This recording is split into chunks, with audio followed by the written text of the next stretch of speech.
Bismillahirrahmanirrahim. Assalamualaikum warahmatullahi wabarakatuh.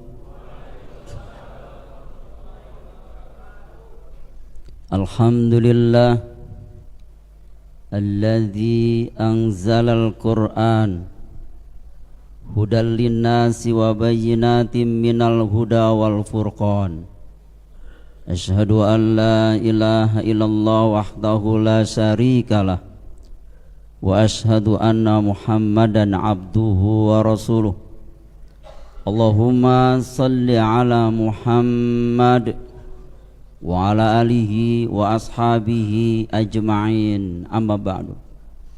Faqala Allahu ta'ala fi kitabil karim, a'udzu billahi minasyaitonir rajim. Ya ayyuhalladzina amanu taqullaha wa kunu ma'as shadiqin. Shadaqallahul adzim. Yang terhormat Ketua DKM dan segenap pengurus Masjid Agung Al-Bakri, hadirin Bapak Ibu yang dimuliakan Allah Subhanahu wa taala. Suatu hari Rasulullah SAW berjalan melewati kerumunan para sahabat. Kemudian sahabat berteriak, "Ya Rasul, ada orang gila ya Rasul." Kemudian Rasul menghampirinya seperti seorang dokter menghampiri pasiennya. Lantas Nabi bertanya, "Mana orang gila itu?" "Ini yang Rasul, sedang mengamuk dia." Lantas Rasul mengatakan, "Oh, ini bukan orang gila, tetapi baru kena musibah. Tahukah kalian siapa orang gila yang sebenarnya? Al-Haqqul Majnul Haq." "Saya tidak tahu ya Nabi." Lantas Nabi bersabda, orang gila yang sebenarnya adalah yang pertama, berjalan di muka bumi dengan sombong. Yang kedua, mengharap surga Allah namun sambil berbuat maksiat. Dan yang ketiga, kebaikannya tidak pernah diharapkan sama sekali. Itulah orang gila yang sebenarnya. Mari kita kaji hadis ini secara empiris dalam kehidupan sehari-hari. Yang pertama, kata Nabi, kategori orang gila yang sebenarnya adalah orang yang berjalan di muka bumi dengan sombong. Waktu itu Sabin bin Qais pernah bertanya kepada Nabi, "Ya Rasulullah, saya suka baju baru, sepatu baru. Apakah saya dikatakan orang sombong?" Kata Nabi, "Bukan itu yang disebut sombong. Sombong itu," kata Nabi, "al-kibaru badrul haqqi wa ghamtun nas." Sombong itu adalah menolak kebenaran dan meremehkan orang lain. Itu sombong. Hadis riwayat Muslim. Di dalam surah Al-Baqarah surah 2 ayat 6 dijelaskan oleh Allah, "Innal ladzina kafaru sawa'un 'alaihim a'angdartahum am lam tungdirhum la yu'minun." Sesungguhnya orang-orang kafir itu kamu kasih peringatan maupun tidak dikasih peringatan sama saja mereka tidak mau beriman. Mereka tidak mau bersepakat dengan aturan Allah. Kafir di sini berasal dari kata kafaro, artinya tertutup. Apa yang ditutupinya? Kolbunya. Kolbunya tertutup dari nilai-nilai kebenaran, sehingga mereka tidak bisa membedakan antara hak dengan batil, tidak bisa membedakan disiplin dengan diselipin, tidak bisa membedakan komentator dan provokator karena hatinya buta. Maka mereka mengatakan, "Bapak Ibu saudara-saudara, harga tidak naik namun disesuaikan." Sami mawon. Telur naik 31.000, bahkan ada 35 loh. Cabai naik, garam naik, beras naik. Beras udah ada nggak? Masih ada nggak? Oh, di Keramat Jati, Pasar Induk katanya. Semuanya naik. Yang turun hanya hujan. Hujan tangisan rakyat. Merintih rakyat itu. Mau beli beras antri seperti zamannya PKI. Buta mata hatinya. Makanya mereka sama saja. Kamu kasih peringatan maupun tidak dikasih peringatan, mereka tidak mau kembali ke jalan yang benar. Mereka tidak mau beriman, berarti mereka sombong. Sombong mereka. Luqmanul Hakim waktu itu pernah menasihati anaknya. Dan nasihat Luqmanul Hakim diabadikan oleh Allah di dalam surah 31 surah Luqman ayat 18. Wala tusa'ir khaddaka linnas. Janganlah engkau memalingkan mukamu terhadap manusia. Wala tamsi fil ardi maraha, dan janganlah kamu berjalan di muka bumi dengan sombong. Karena Allah itu enggak suka orang-orang berjalan di muka bumi dengan sombong. Tusair itu kalau kita baca di dalam tafsir Ibnu Katsir, tusair itu dari kata so'aro, artinya penyakit yang menimpa leher onta kemudian kepalanya ada boroknya. Coba Bapak Ibu perhatikan, penyakit yang menimpa leher onta kemudian kepalanya ada boroknya, itulah so'aro. Lantas jalannya onta seperti apa? Tentu tidak lurus, jalannya begini. Nah, itulah tusair. Maka orang memalingkan muka itu tusair, onta itu berarti ada penyakitnya kepalanya. Malingkan muka, kalau orang Jawa bilang melengos, nggak suka sama orang, nggak level, sombong itu namanya. Padahal ciri orang gila sebenarnya adalah berjalan di muka bumi dengan sombong. Kita lihat dampak kesombongan, Bapak Ibu saya hormati. Allah jelaskan di dalam surah 7 surah Al-A'raf ayat 40. Innalladzina kadzabu bi ayatina wastakbaru anha la tufattahu lahum abwabus sama wala yadkhulunal jannah hatta yalijal jamalu fi sammil khiyat. Sesungguhnya orang-orang yang mendustakan ayat-ayat Allah dan menyombongkan diri terhadapnya, la tufattahu lahum abwabus sama, tidak dibukakan pintu-pintu langit. Dalam catatan Departemen Agama, tidak dibukakan pintu-pintu langit itu doa dan amal ibadahnya tidak diterima oleh Allah. Kalau bicara doa berarti bicara sholat. Oh, kalau begitu sholatnya zero, gak dinilai, merugi bener tuh orang sombong.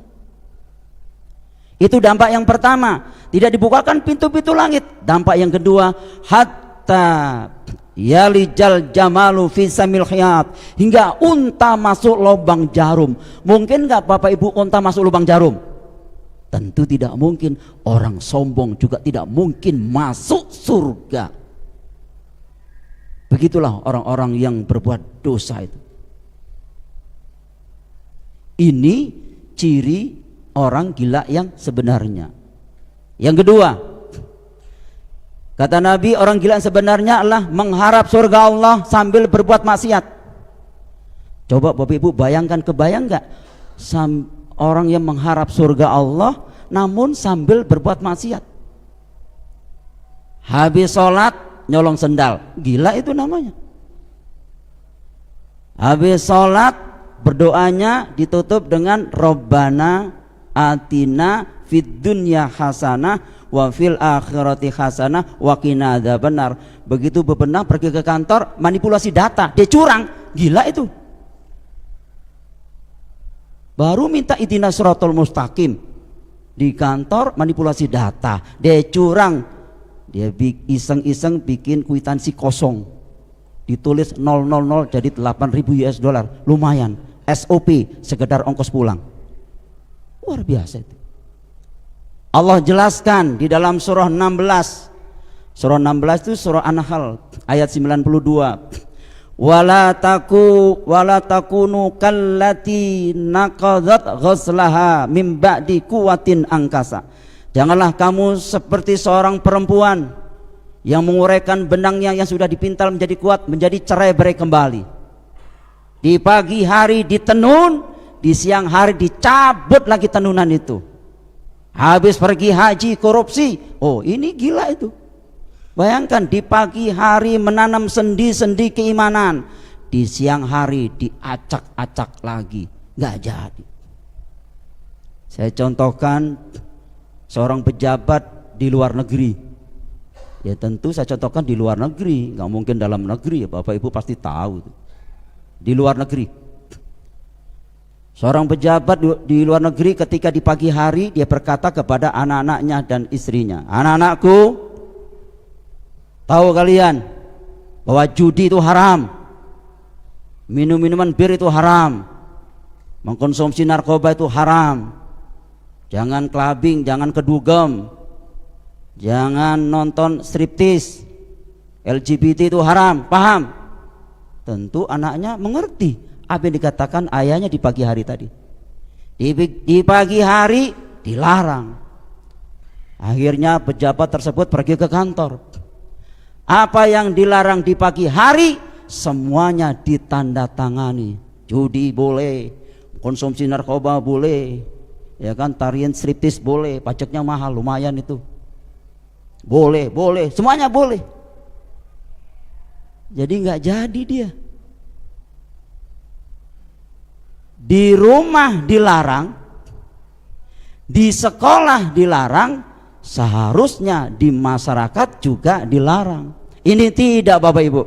Di rumah dilarang, di sekolah dilarang, di masyarakat disediakan. Seolah-olah kalau judi di situ tempatnya, kalau minuman bir di situ tempatnya, kalau berzina di situ tempatnya. Ini orang gila sebenarnya kata Nabi. Kalau judi di situ, kalau LGBT di situ, dibolehkan semuanya. Gila itu namanya. Begitu kata Nabi, bukan kata saya. Saya hanya sekedar mentransfer aja Bapak Ibu. Ini termasuk orang gila. Bayangkan, habis pergi haji korupsi, gila juga itu. Padahal waktu tawaf melawan arah jarum jam.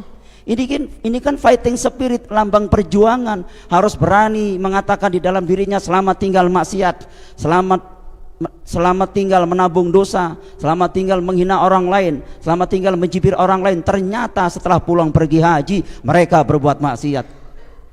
Ini orang gila kata Nabi. Maka amalan mereka di mata Allah zero, nggak dinilai oleh Allah Subhanahu wa taala. Yang ketiga, ciri orang gila sebenarnya kata Nabi, kebaikannya tidak pernah diharapkan sama sekali. Apa maksudnya? Setiap hari itu berbuat maksiat, dikasih umur panjang selalu berbuat maksiat, tidak pernah berbuat yang baik. Makanya Nabi waktu itu pernah ditanya salah seorang sahabat, ayun nasi khairun, ya Rasulullah, siapa manusia yang paling baik itu? Rasulullah menjawab, qala man tala umuruhu wa hasuna amaluh. Yang panjang umurnya kemudian baik amalnya. Kemudian Nabi ditanya lagi, fa ayyun nasi syarrun, siapa manusia yang paling buruk itu ya Nabi? Rasulullah menjawab, qala man tala umuruhu wa sa'a amaluh. Yang panjang umurnya buruk perbuatannya. Ini orang dikasih umur panjang itu tidak pernah berbuat baik sama sekali. Bangun tidur bukan ambil air wudhu, yang ada minum kopi, ya kan, habis itu ngerokok, ngebas, nggak pernah sholat subuh, kemudian nggak pernah sholat 5 waktu. Kalau kerjaannya nyolong, manipulasi data, sambil bilang sama temannya, mas jujur amat kerja. Orang kita cari yang haram aja susah, apalagi yang halal. Wah, ini style Yahudi nih. Orang-orang semacam itu termasuk kebaikannya tidak pernah diharapkan sama sekali. Ini gila.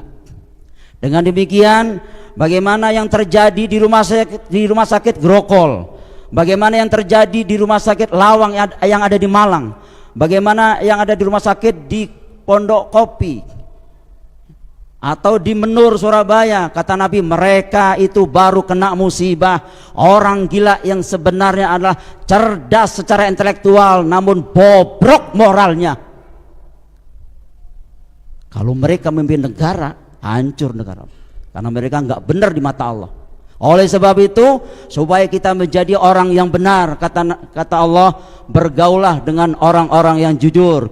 Allah telah berfirman di dalam surah 9 surah At-Taubah ayat 119, ya ayyuhalladzina amanu taqullah wa kunu ma'as shodiqin. Wahai orang-orang beriman, bertakwalah kamu kepada Allah dan hendaklah kalian bersama dengan orang-orang yang benar, orang yang jujur. Benar Bapak Ibu, bukan baik, tapi benar. Kalau benar otomatis baik, sedangkan baik belum tentu benar. Di dunia ini banyak manusia yang baik, namun belum tentu benar. Sehingga banyak orang mengatakan, nggak sholat nggak apa-apa, yang penting baik. Nggak perlu ngaji, nggak perlu sholat, yang penting baik. Tiap hari aku membantu fakir miskin, membantu orang-orang yang tidak mampu, baik. Daripada mereka sholat, ngaji, gak pernah membantu, mendingan kita. Begitulah mereka yang mengatakan demikian. Mereka memang baik, hablum minannasnya, tapi tanpa hablum minallah mereka tidak benar. Maka amalannya tetap zero di mata Allah SWT. Maka hari ini kita yakin pasti bisa menjadi orang-orang yang bertakwa kepada Allah. Kita yakin pasti bisa menjadi orang-orang yang jujur. Kita yakin pasti bisa meninggalkan orang gila yang sebenarnya. Kita yakin pasti bisa menjadi orang berpihak kepada Allah dan Rasul-Nya. Dan hari ini kita yakin pasti bisa menjadi seorang suami yang benar. Kita yakin pasti bisa menjadi pegawai yang jujur. Kita yakin pasti bisa menjadi pejabat yang jujur, yang amanah, yang tidak menzolimi rakyatnya. Kita yakin pasti bisa. Dan hari ini mohon kepada Allah, mumpung masih hidup, siapa tahu ini Ramadan yang paling terakhir, berdoalah kepada Allah. Dan doa itu diajarkan oleh nabinya, Nabi kita Muhammad Rasulullah SAW. Dia selalu membaca doa, Allahumma innaka afuwun tuhibbul afwa fa'fu anni. Sesungguhnya engkau ya Allah maha pengampun dan suka memaafkan. Oleh sebab itu maafkanlah aku. Mintalah ampun kepada Allah. Sayang jika Ramadan ini tidak mendapatkan ampunan dari Allah SWT. Sehingga ketika kita sudah mendapatkan ampunan dari Allah, meningkat kualitas ketakwaan kita, begitu ajal datang, husnul khotimah. Itu harapan kita. Baik, demikianlah yang bisa kami sampaikan. Terima kasih atas perhatiannya. Mohon maaf atas kekurangannya. Selamat berjuang. Semoga Allah tetap bersama kita dan selamat melanjutkan aktivitas setelah tarawih, dan pastikan kita tetap di jalan yang benar. Assalamualaikum warahmatullahi wabarakatuh.